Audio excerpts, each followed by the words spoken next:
अश्लील बातें मत करो, मजाक से भी। जैसे हंसी मजाक में आप ऐसे, उसका प्रभाव पड़ेगा, वो शब्द है, वो आपके अंदर पहुंचेगा, मनन करेगा और फिर वासना जागृत कर देगा।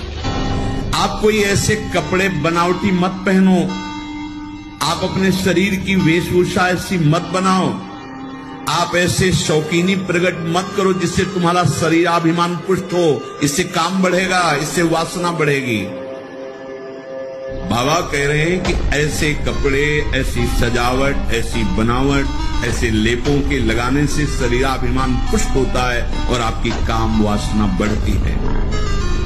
शरीर मन बुद्धि किसी की भी उन्नति नहीं होती जो शरीर सजाने में, शरीर के, उससे सब बिगड़ जाता है। देहाभिमान, देह भाव पुष्ट होता है। देह भाव पुष्टता में ही सारे विकार अपना राज्य करते हैं। बहुत सावधानी की जरूरत है, बहुत सावधानी।